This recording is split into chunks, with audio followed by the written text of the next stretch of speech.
Hey guys, we're back, or I'm back because I'm the only one running this YouTube channel.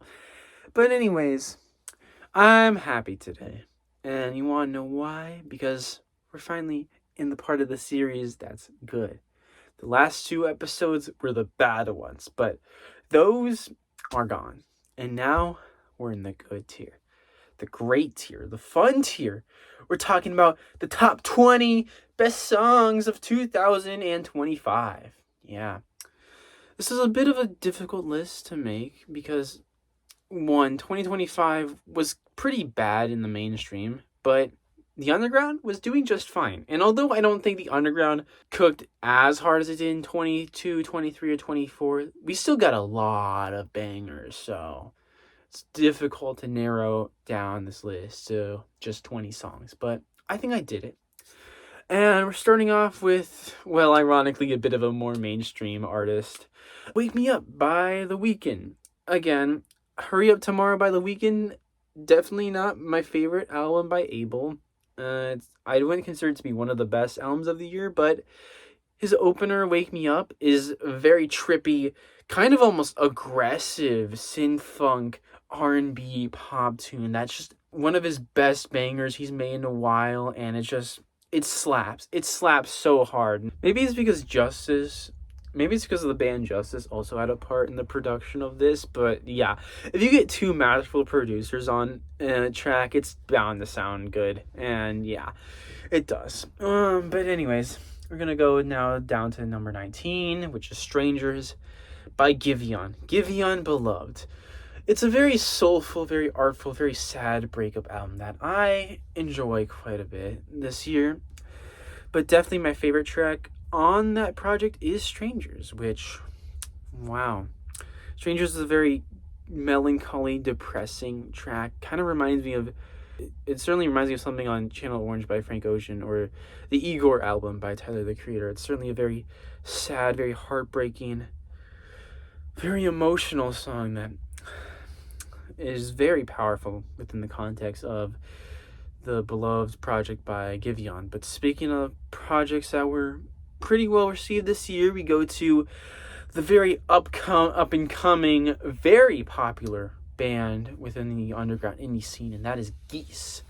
And this time I'm going with their closing track off their Getting Killed album, Long Island City, Here I Come. I also considered Husbands, but the vocals are a little bit off to me, and also people consider this to be one of the worst songs on Getting Killed. I consider it to be one of the better songs, but this, I feel like, does it a little bit more for me. Just an explosive, very exciting final track to listen to. Very catchy chorus, too.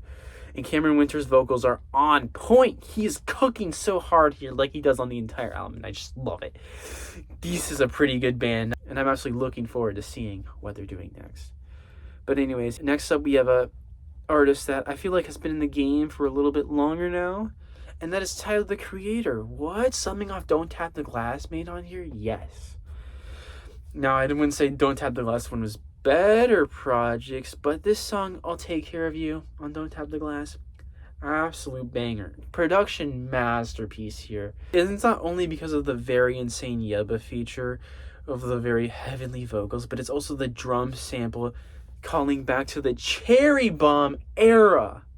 The Cherry Bomb era of Tyler, the Creator, 10 years ago on what is widely considered to be his worst album. By the way, I don't think Cherry Bomb is his worst album, but what do I know? I'm just a silly, lonely idiot stuck in a closet, so. And speaking of stuff that is a little bit more mainstream, we go to How It's Done by the virtual band The Huntrix, as featured in the motion picture K-Pop Demon Hunters. K-Pop Demon Hunters, really solid film for what it is. Definitely does feel a little bit too westernized, a little bit too kid-oriented for me, especially considering it's supposed to be a Korean-based film. But regardless, I really, really enjoyed K-Pop Demon Hunters, and especially this very explosive, very exciting opening, How It's Done by Huntrix, and I just love every part of this. I love how it's used in the movie. I love how it is as a single. It's just a very empowering, enriching, exciting delight to listen to. And speaking of very hyping, we're at number 15 now with Hammer of Justice by Toby Fox. Toby Fox has been cooking recently with the latest editions of Chapter 3 and 4 to Deltarune. Like he added over 300% of the content of Undertale in these chapters alone, and it's kind of insane. Other tracks I considered putting on here: Glacier, definitely a very eerie, somber track, and of course the Roaring Night theme. But for this, me personally, the Hammer of Justice theme has it all. It has the freedom motif, has a very catchy, groovy sound to it, and of course, it's one of my favorite boss fights in the entire game. So there's that too. I know maybe you might disagree with me putting this on here because of the soundtrack, but putting a Toby Fox song on here in what is arguably Toby Fox's best year since 2015, I think it's fair. Okay. Speaking of computer-related, soundtrack-related stuff, well, this isn't soundtrack-related. Oh, what am I saying? We have F My Computer by Nina Girashi. What an oddly groovy cyberpunk, kind of dystopic song on here, with Nina Girashi developing almost a awkward, parasocial, overly clingy, kind of very, actually, no, not even kind of, very, very creepy, unorthodox relationship with her computer, and yet it just feels so futuristic, forward-thinking, and very, very amazing production on here. I love this song so much. It's like a weird futuristic Charlie XCX type beat, and I love it. I can absolutely dance to this song all day. Let's go back a little bit. Let's go kind of back in time to I don't know, the open country. That's not back in time. That's going outside. What am I saying? But countries, well, we got Black Country New Roads comeback album, I guess. Return. They've been in kind of a hiatus for the past 3 years, but their new album, Forever How Long, at number 13, and my favorite track off that album is For the Cold Country. This is just an absolute folky, almost post-rock type masterpiece with such beautiful vocals from both Georgia Ellery and May Kershaw, and the rest of the band absolutely kills it too. And I just love how seemingly alive and happy Black Country New Road is, and I just really especially love the outro to the song. This song just goes super hard. Like, holy crap, guys, you killed it here. You guys killed it. It feels like I'm riding a horse in a field in Scotland, and it feels like I'm listening to a live performance or something. It's amazing. It's great. I love Black Country New Road, and I really love the direction they're going in. But speaking of another artist, I really love the direction I'm going with JID from his latest album, God Doesn't Like Ugly. And from that album, I chose obviously Community. Of course. What else would I choose? You have three of the greatest rappers. You have JID, and you have the hip hop duo Clips, which features Malice and Pusha T. Come on. This song feels very introspective and informative too, talking about almost every topic relating to gang violence in one's community and how systemic racism has ruined those communities. And wow, it's too profound for me to really properly dissect, so I'll just leave it at that. But you should absolutely give JID's latest project a listen, and especially this song, Community. Let's move on to a bit of a less heavy topic with, well, Birdbrain, Jamie Page. Of course, Jamie Page is the artist I would like. Wow, the weeb likes Jamie Page. But Birdbrain is just such a fun single to listen to. It just has these beautiful, almost human-like vocals from Kasane Teto. And of course, this very creative, very exciting production. I'm not even mentioning the music video using 2D animation with live shots. I love every part of this. And of course, I can't even mention the bridge and the epic build up into the infamous scene that I'm not even gonna spoil it for you. If you haven't listened to Birdbrain, listen to it now. Listen to Birdbrain now. And now we're at the top 10 list. The 10 greatest singles. Well, it's from different artists, so if it was actually a top 10 list of the objective best songs, it would probably just have the top 4 artists on my list only. But you know what? It doesn't matter. We're gonna round out our top 10 list, and we're starting off with number 10 with a return of another Virginia rapper GOAT, McKinley Dixon, from his latest album, Magic Alive, and I went with Run, Run, Run Part 2. This song just flows together nicely in a nice groovy jazz hip hop. And of course, McKinley Dixon might have one of the best flows of all time on any modern hip hop artist, especially Virginia hip hop. Virginia hip hop is just so back, and Run Run 2 gets me so hyped for the return of Virginia hip hop. I'm telling you, Commonwealth, Virginia, dominating. Anyways, let's kind of move away from Virginia and move even deeper to the South, more specifically the very conservative Bible Belt South with Hayden Andohia's very interesting song from the Ethel Cain Project, and that is Nettles. Willoughby Tucker, I'll Always Love You, very solid album. There might be a couple moments on there where I just wish maybe it could be a little bit less ambient or a little bit too repetitive, but Nettles, despite being an 8-minute long track, it doesn't even seem like it's more than 4 minutes. That's how rich and powerful and beautiful this song is. So beautiful in that way, and I just love how it flows together with the rest of the album very nicely. Speaking of trauma, I guess, well, not really, we're going to our number 8 spot, which is Reconciled by Manchester UK based band Maruja. Reconcile, it's the closing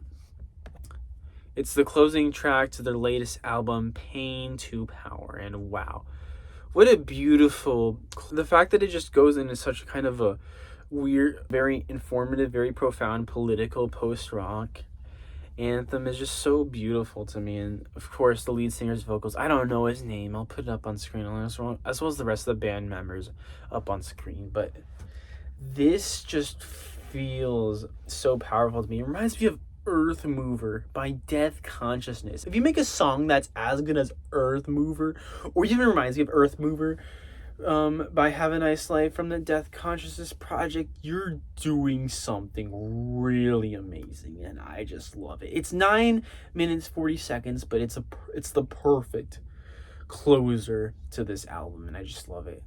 Speaking of which, we're moving on to number 7, which is one of the most hype songs of all time, Professional Vengeance by Jane Remover. This comes from her latest LP, Revenge Seekers, and wow, what an absolute hype, danceable hyperpop song this is. This is just, I don't know, this is simultaneously one of the most hyped up psychotic songs I've ever heard, and also one of the more depressing ones. It just feels like you're just hyped up on like 500 milligrams of shrooms or whatever the dosage amount is. I don't know. I don't even understand what this song is about, to be honest, but do I really need to? No. I absolutely love Jane Remover and what she's been doing, and I'm glad to see her that she's improving even more on her insane catalog with songs like this. Speaking of up-and-coming artists who are improving on what is already a really solid foundation, we have Star Eyes by Magdalena Bay. Magdalena Bay is a pop duo from Miami, Florida, who have made 2 very amazing albums, Miracle World in 2021 and Imaginal Disc last year. And I will say, the first time I listened to Imaginal Disc, I lost my mind. I could not stop listening to that album. I just listened to it over and over and over and over again. Miracle World, also a very solid album. It has a couple of duds, but still very, very strong start, very strong foundation in my eyes. And now we get to 2025, where they released 6 different singles here. And of those, my personal favorite was Star Eyes. This is just insane levels of production.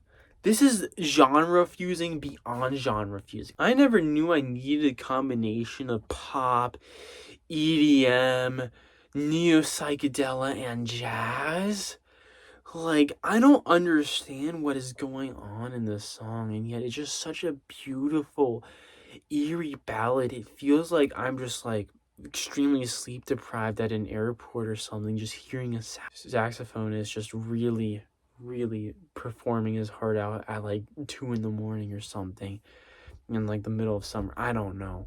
The song is definitely perfect for stargazing. It's somehow very introspective too, along with its very perfect production. Of course, Mika kills it with the vocals.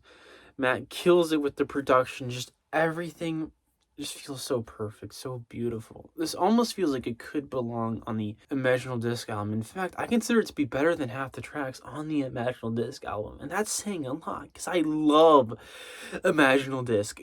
So, but yeah, wow. And now we're going to do something different here for the top 5. Now that we're rounding up the top 5, instead of me saying what 5, 4, 3, 2, 1 are and moving on with our day, I'm gonna rearrange the order. So I'm gonna read these tracks in alphabetical order, and at the end I'll reveal what the number 1 spot is, as well as the top 5 ranking, because I'm not that evil of a person, okay?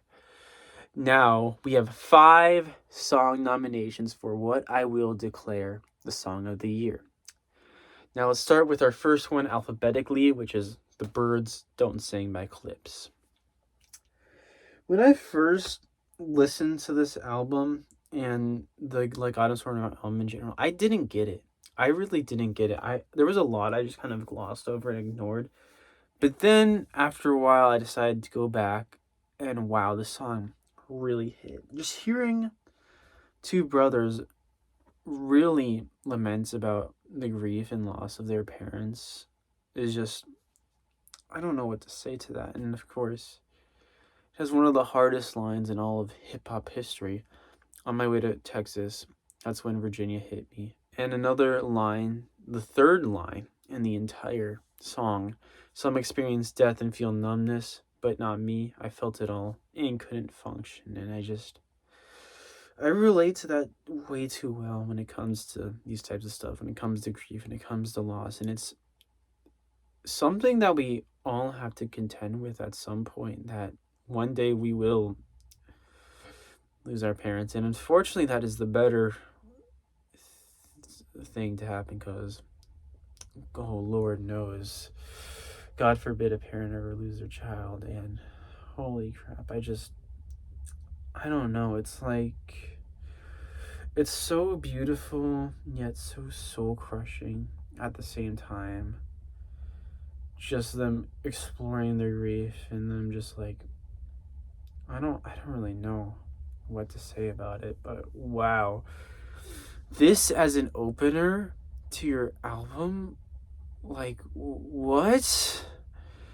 I didn't even know songs can get this good. That's how good this is. Speaking of which, we'll move on to another song about loss, but this song isn't necessarily about death. This time it's about a breakup. Emily by the very, very up-and-coming brand new indie band Racing Mount Pleasant. I love this band so much, and they just came out with their self-titled album a few months ago, back in August on Daze Day, and I gotta say, their album is just so good. And of course, I have to go with Emily here. This is like a beautiful post-rock ballad about lamenting a breakup, just reminiscing on being with this girl named Emily and just losing her. And it's just so harrowing. You got the strings, you got the folk guitar, you got the country, almost kind of dramatic feel, western feel to it, and yet it just all works so well, so beautifully. I love every part of this. Speaking of another very introspective, very melancholy, sad single on this list, I have to go with, might be a basic answer for best song of the year, but Funny Papers by Mac Miller. Mac Miller, as you know, tragically passed away in September of 2018. That was more than 7 years ago, about to be 8 years ago. Just thinking about that is really sad. Mac Miller recorded this all the way back in March of 2014, along with his Faces mixtape, one of the most beautiful abstract hip-hop mixtapes out there. And of course, Balloonerism inadvertently becoming an even more trippy, even more abstract, and even more jazz-infused hip-hop album that I love even more, so much so that I might consider his best project. It's very close between Balloonerism and Circles. I'm not sure which is better here, but these posthumous releases are insanely good. And of course, Funny Papers. Just being a very introspective, it's kind of like that point in your life where you're just like, dang. And you just like reflect on everything that you've done and just reflect on the world around you. And it's just so beautiful and so haunting too. Of course, I didn't think anyone died on a Friday. That is a very creepy line considering Mac Miller passed away on a Friday. And of course, hearing the line, everything was quiet about the music, well, lamenting about some guy crashing out and committing suicide. And it's just, I don't know what to say to this song. It's just such a beautiful, kind of soft, a bit on the quieter side track. But the lyrics on here are so deep and so heavy that I don't think I can properly dissect them all. But let's go to a lighter heart song, and I'm sorry to say this is a Vocaloid song. And it's from the Miku movie. Speaking of which, if I did include the re-release of Gonjo Sanka from the Miku movie, originally by Eve, released in 2021, but re-recorded for the Miku movie, I would have put that at number 1. I'm just saying. Actually, wait, maybe I might not have. Who knows? Stay tuned to the end. But anyway, Future of the Beginning by Sasakure UK and 40MP. This is my most played song that was released in 2025. Given it came out very early in January, so I had a lot of time to stream this compared to something like Emily or Birds Don't Sing, but this just got me super hyped. It's like, I just absolutely love Vocaloid vocals combined with both a band-like and symphony-like timbre, and it just feels so beautiful. Obviously, it's cinematic, and it's a really, really great opening to the colorful stage Project Sekai Hatsune Miku movie, and I love it. Like, what else do you want me to say? And speaking of songs I love, here's our last one, Ruin My Life by Quadeca. Quadeca, Vanisher, Horizon Scraper, phenomenal album. I was debating what could be my favorite song on this, because Foregone, Monday, and That's Why were also all very close to making on this. But I had to go with the one I ended up subconsciously playing the most after listening to this, and that was Ruin My Life by Quadeca. I know a lot of you guys might not agree with me on this pick, and that's valid because this album is just so strong that I feel like any other tracks, aside from maybe the opener and the interlude, but everything else I think is valid to put this high on the year list. It's just so beautiful to me. It's about Ben trying to figure out his life circumstances, situation, like what he's supposed to do going on here, kind of take control of his life, and using that boat analogy of it. And yet this song ironically sounds like he loses control of it towards the end, almost like as if a rogue wave hit his shape as it goes to this more industrial hardcore type sound as the lead singer of Maruja comes in and just absolutely kills it here. And I don't know what to say to this. And of course, the outro too just feels like you just washed up on shore, and despite making a big mistake, you're still fine. You're still going to push forward, and everything is going to be okay. The vocals on here too, especially, I find so beautiful. They remind me of Porter Robinson's Nurture album, with how beautiful and cinematic it's not too overprocessed, obnoxious, but it just sounds really good and lush and beautiful, and I like it. It's not the most impressive thing you'll ever hear, but it's certainly very creative and very nice to listen to. It's time to announce the song of the year. So that is our 5 nominations here. Now, Future of Beginning. Good opener to the Miku movie. But, well, I don't think this year was necessarily that good for Vocaloid anyways. And as hyped as I was for that, I don't think it's going to win the nomination. Same with Emily, Racing Mount Pleasant, as creative as that album is. And Ruin My Life by Quadeca, very beautiful cinematic piece of music, but it has to go to Birds Don't Sing by Clips. That is the song of the year, everyone. what else can I say? A song about grief? Are you kidding me? I wouldn't consider anything else. I'm sorry. Birds Don't Sing by Clips is officially the song of the year. And here's how I rank the other nominations.